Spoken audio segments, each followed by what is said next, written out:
Assalamualaikum warahmatullahi wabarakatuh. Waalaikumsalam warahmatullahi wabarakatuh, Bapak.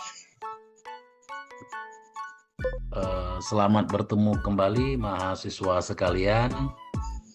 Dalam pertemuan kali ini, dalam perkuliahan kita hari ini, kita melalui media Zoom. Seperti biasa, kita ucapkan dulu Bismillahirrahmanirrahim serta salawat kepada Nabi kita Muhammad SAW. Dan tak lupa pula kita selalu berdoa atas keselamatan kita dan diberkahi ilmunya pada hari ini. Amin. Amin.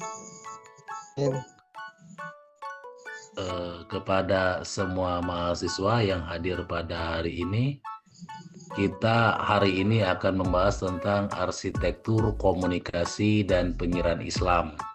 Dan saya minta kepada mahasiswa untuk menyimak materi-materi ini karena kita akan menjelang ujian semester. Simak dengan baik dan siapkan pertanyaan. Baik, Pak. Tentang arsitektur komunikasi dan penyiaran Islam, yaitu menjembatani sains dan komunikasi universal dengan epistemologi Al-Quran dan Sunnah.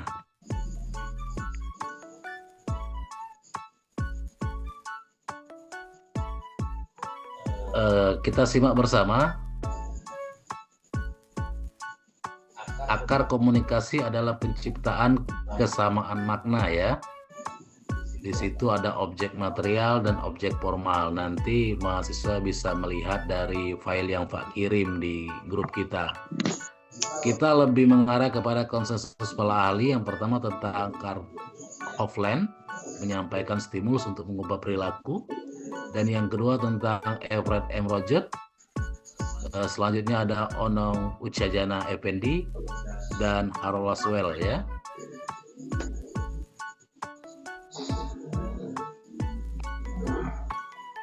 Lalu kita menyimak kembali tentang anatomi 5 tentang komunikasi yang disampaikan oleh Laswell ya. Ada komunikator, pesan, media, dan komunikan.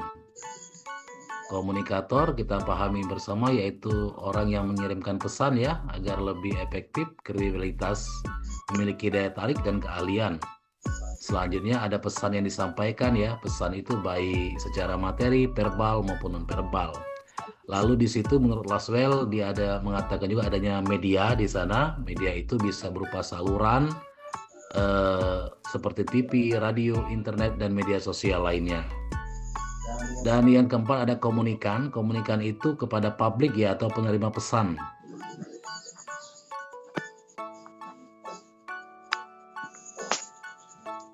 Materi selanjutnya kita simak. Di situ ada lintasan interaksi ya dalam komunikasi ini. Yang pertama ada ide, titik mula gagasan, ada encoding, pengiriman pesan, penerimaan, decoding, dan feedback. Yang mana hal ini digunakan merupakan circle atau lingkaran dalam ilmu komunikasi tersebut.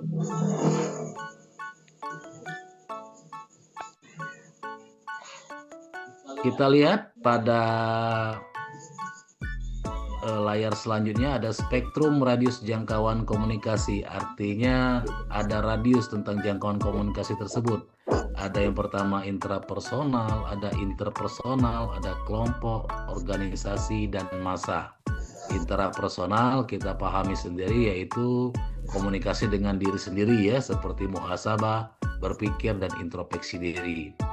Interpersonal seperti antara dua orang, ciri tatap muka, umpan balik atau langsung ya. Kelompok itu kelompok kecil berinteraksi ya, diskusi kelas, holakoh atau organisasi mahasiswa. Dan yang keempat ada organisasi terstruktur dalam lembaga formal kampus. Yang kelima massa, bisa melalui media cetak baik itu elektronik ya maupun cetak kepada halayak ya, seperti ada radio dakwah, TV Islam, dan portal berita. Nah, di sini ada efek komunikasi sebagai roda gigi perubahan manusia. Yang pertama ada efek kognitif, efek afektif, dan efek kognitif. Kita pahami bersama efek kognitif itu yaitu perubahan pengetahuan dan pemahaman. Dan efek efektif itu perubahan sikap dan perasaan. Selanjutnya efek kognitif itu perubahan Buka perilaku. gambarnya buka. Lalu materi selanjutnya ada diagnostik teori efek media modern ya. Di sini ada teori jarum hipodermik. Ada yang namanya Buka. spiral of Video kamu silence. Itu ya. Ada use and gratification and agenda setting. Mari kita bedah bersama tentang teori jarum hipodermik. Merupakan media yang paling dominan mempengaruhi audiens pasif, efek langsung dan kuat layaknya suntikan. Apa kira-kira yang terjadi hari ini? Itu merupakan seperti teori jarum hipodermik. Apa tuh kasus hari ini yang sangat viral? Seperti kasus masalah pengangkatan MBG ya, makan bergizi gratis dan beberapa program-program berskala nasional ya menjadi sorotan oleh media. Nah, itu dikatakan menggunakan teori jarum hipodermik. Lalu use and gratification, audiensi aktif menggunakan media untuk kebutuhan spesifik. Silakan mungkin dari mahasiswa kalau ada yang mau ditanyakan, si Fahri Waryomo Padri, silakan kalau ada yang mau disampaikan atau mau ditanyakan pada para mahasiswa. Baik Pak, saya mau tanya komunikasi antar orang lelaki dan perempuan dalam hubungan tertentu, apakah disebut komunikasi juga itu Pak? Ya, yang pasti itu adalah komunikasi dua arah antara laki dan perempuan ya. Itu sangat memerlukan komunikasi. Nggak mungkin tidak ada komunikasi jika pesan itu mau disampaikan kepada siapa. Artinya entah itu kepada halayak publik, entah itu kepada satu orang, kepada kelompok, itu juga memerlukan komunikasi. Bagaimana Pak Dri? Izin Pak, izin bertanya tentang komunikasi. Kalau kita ketahui komunikasi sama manusia itu adalah komunikasi kita sama makhluk.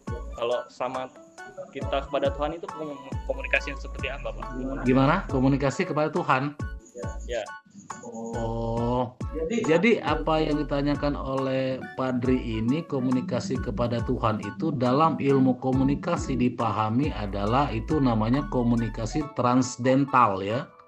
Komunikasi transdental itu membahas tentang bagaimana cara kita berdialog kepada penguasa. Baik itu orang bukan beragama Islam saja, entah itu beragama Kristen saja, silakan ya. Itu namanya komunikasi transdental ya Padri ya. Bisa dipahami nak? Cukup dah. Istilah apa itu Pak? Close, Pak. Oke, udah. Cukup ya? Udah cukup. Oke. Ya, masih ada lagi? Oke, kalau sudah tidak ada lagi kepada para mahasiswa, mungkin apa yang akan saya sampaikan tadi kepada kalian semua mungkin itu menjadi kisi-kisi untuk soal ujian kita nanti. Pertanyaan sudah, pemahaman lebih lanjut bisa nanti kalian baca di file grup kita, dan saya juga akan mengirim soal untuk ujiannya mungkin besok akan saya kirim, dan semoga materi hari ini menjadi keberkahan ilmu kita semua. Saya tutup dengan wabillahi taufiq wal hidayah. Assalamualaikum warahmatullahi wabarakatuh. Waalaikumsalam Waalaikumsalam warahmatullahi wabarakatuh.